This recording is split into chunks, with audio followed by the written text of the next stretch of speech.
Hey guys, this video is running through the content for steady state matrices for anyone who may have missed it or needed to go back to it today.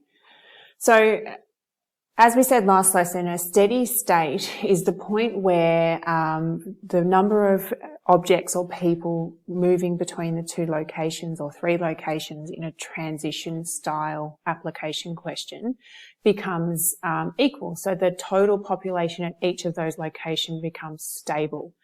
And so what we tend to find is that after at least 50 transitions, we reach that point where we've got stability in those two populations or three populations. So when we're talking about steady state, we tend to use a capital S to represent what that matrix is. So quite often you'll see, as we have here, that S. Okay, S representing a steady state. And so what this little bit of notation here means is that as the number of transitions gets very, very big, so approaches infinity, then we are achieving that steady state.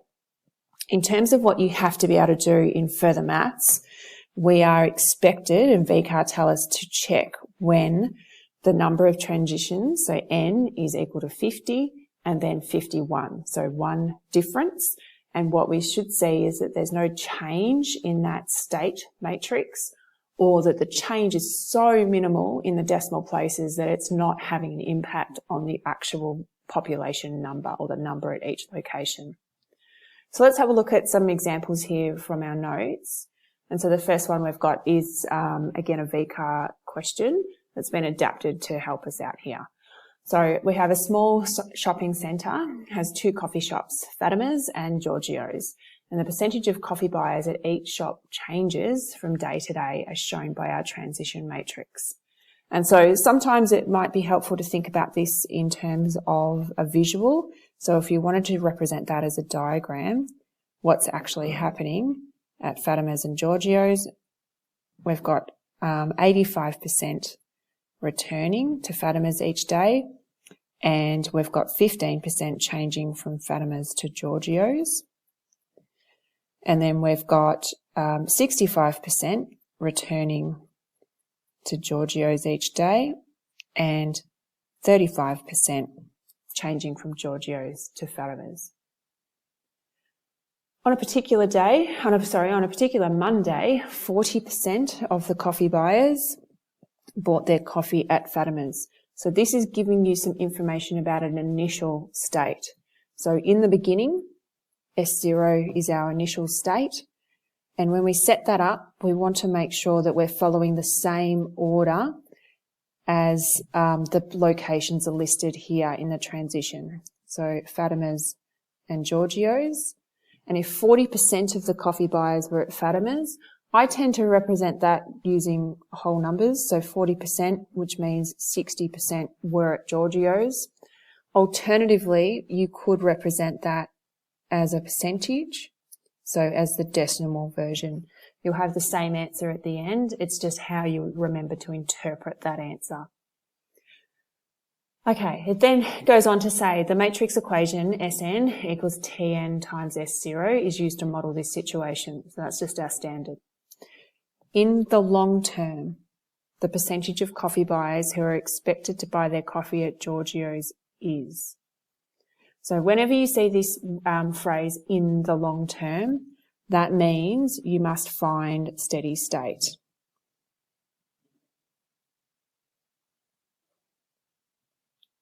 Okay, so every time you see that phrase, in the long term. And then our process for finding the steady state is checking these values of S50 and S51. And so you're checking to see if there is a change in those states. And so here, that's where we'll take our transition matrix and multiply that to the, raise it to the power of 50 times our initial state, and do the same thing for, to the power of 51. So we'll go to our calculator and check that now. Okay, so in our calculator, remember we're using the little template button to add in our matrices. Our transition matrix was a 2 by 2, and then we're just putting in our values as we read them. we're going to raise that to the power of 50 and then multiply by our initial state matrix. So putting in our 2x1 matrix. And as I said, I'm going to use the whole number values for 40% and 60%. And so I can see there after 50 transitions, it's telling me that 70% of the coffee buyers will be at Fatima's, 30% at Giorgio's.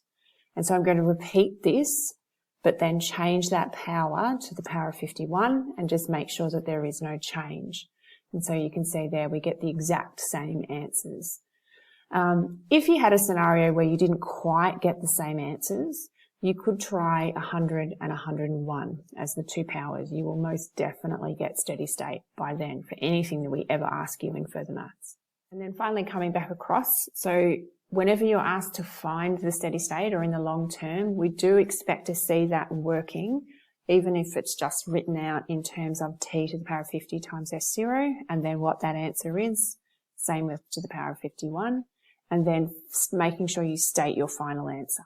So in the long term, we'll have 30% of the coffee buyers at Giorgio's. Okay, another example here, coming from the VCAR 2019 Northern Hemisphere paper. So sheep on a farm are free to move between 4 water sources, as we can see, P, Q, R and S. The change in the number of sheep at each water source from week to week is shown in matrix T below. So there we can see our movement. In the long term, the number of sheep, there's 635 sheep expected at location S each week. In the long term, the number of sheep expected to be at location Q is closest to, and there's our options. So here we aren't given any information about the total number of sheep or the initial state where they are to begin with. So in a challenging question like this, we can still utilize our transition matrix, but we need to have a start point to help us out. And so here, this is when I would use proportions. And so thinking about at the start, if I consider that there is the total number of sheep starting at each location. So 100% of the sheep at location P is represented by a proportion of 1. Okay, so that decimal version of it. And the reason I would use a proportion here is so that then when I look at my steady state, I can say, well, of the starting number, there are 0.75 still there in the steady state. So that allows me to work backwards from this long-term value of sheep that I've been given at a particular location. So I'm going to use just ones as a proportion. Okay, and that should allow me to find this steady state set of values. And so I'm going to jump to my calculator to do that. Okay, so here we've got our transition matrix already put in. I'm just doing to the power of 100 just to be safe so that I'm getting as close to steady state as possible. And as I said, I'm going to use proportions for this initial state matrix. So I'm going to put everything as a 1. And so when I do that, I can see I get these decimal values here. And so that information here is telling me that of the starting value, 0.97 or 97% of the starting value will end up constantly being at location P. For location Q, 1.04 or 104%, so a bit more than the starting value. At location R, 0.73, and at location S, 0.125. And so I'm going to use that 0.125 initially to help me work backwards to get, well, what was the starting value? Okay, so I've just transferred those across. The reason I can work backwards to get a starting value from that 635 is that in a scenario where we don't know the total number and we don't know how many in each location, what we need to feel comfortable with is that it actually doesn't matter how many started at each location. Given enough time and enough transitions, we will always end up at the point where things will work themselves out and get to that steady state. So even if we said everyone started at location P and there was movement over time, we'll still have the same result as if we said an equal number started at all 4 locations. So that idea of steady state means that we get that movement, enough movement happens, it's constant, and it will sort of plateau out. So what I'm going to do here mathematically is to say, well, I had X number of sheep started at location S. I know that 1.25 as a proportion will end up at location S, and we were told that that was equal to 635 sheep. And so when I use my calculator and solve this, so I won't jump back across, but we would be solving for what is that X initial number of sheep. And so when I do that, I end up with 508 sheep. So if I started with 508 sheep at location S, eventually I'll end up with 635. I can use that information to say, well, if I started with 508 sheep now at location Q, so remember the question is asking us long-term location Q, I want to then pick up this proportion of 1.04.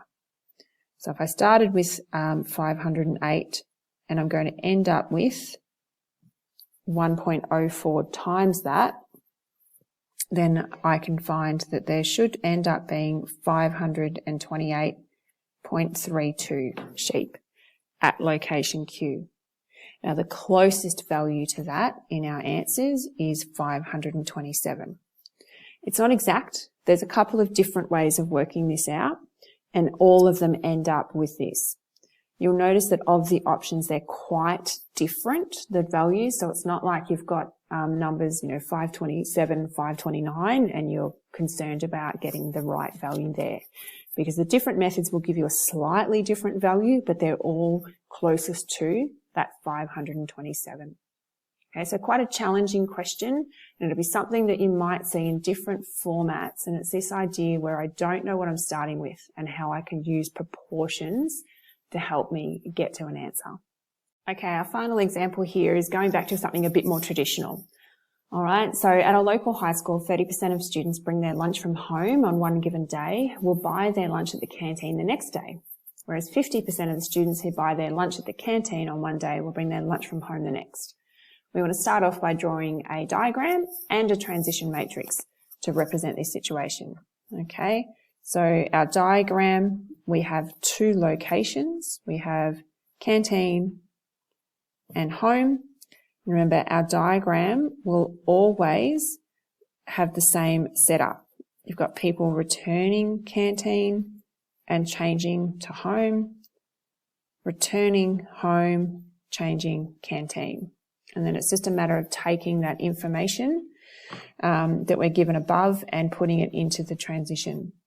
So when we're talking about from home, we've got 30% from home. We'll then switch to canteen. So home to canteen, 30% will switch, which means the remaining 70% will continue to bring their lunch from home. And then we've got 50% at the canteen will bring their lunch from home the next. So canteen home, 50% will change, which means the remaining 50% will continue to buy their lunch at the canteen. When we set up our transition matrix, we have 2 locations, so we have a 2 by 2 matrix. Canteen home, follow the same order as you're working across and down. And so canteen to canteen as a proportion, canteen to home, again 50% as a proportion, home to canteen, we had 30%, and home to home 70%. So just remember those columns need to add to 1. Any movement out of a location adds to 100%. We're then told on Monday 400 students were surveyed. 243 bought their lunch from home. while the remainder purchased at the canteen. So we want to use that to create our initial state matrix. So our initial state, S0, making sure that we set this up in the same order as we have our transition matrix, so canteen and then home. We had 243 brought their lunch from home, which means out of the 400 students, there's 157 remaining who bought their lunch at the canteen. Now moving on to do some transition. So how many students would you expect to buy their lunch from the canteen on Tuesday? So make sure you're checking back, and the survey was done on Monday, so Tuesday is 1 transition. So that means we're finding S1. S1 is given by T times S0, or T to the power of 1. So you do want to write out that working. Tell us what you did on your calculator to get your answer. Remember that you're giving a matrix answer and then stating how many students bought their lunch from the canteen. Okay, so we'll set up the Friday one as well, and then we'll jump to our calculator and do both of those. So Monday through to Friday, that's 4 transitions. Therefore, we're finding state 4 or S4. And again, S4 is T to the power of 4 times our initial, and we will get our little column matrix that we'll be able to fill in and then state our answer. So in my calculator here, transition, so we had 0.5 and 0.7 there, times our initial state, 157 canteen and 243 at home, and that will give us our Tuesday after 1 transition. We're going to do the same thing again, but now for Thursday to the power of 4. Okay, and so writing our matrix answers and then pulling out our final answer. So from the canteen on Tuesday, we would have 151 students, whereas on Friday, after 4 transitions, we're up to 150 students. So only a small change over those days, but we are seeing that it's getting closer to a steady state value. So then in part D, where we're asked to find the steady state, here we want to test. So S50 and S51, and check what both of those values give us. So back in our calculator, same thing, but we change our transition to the power of 50 and 51. And we can see absolutely we've achieved that steady state there.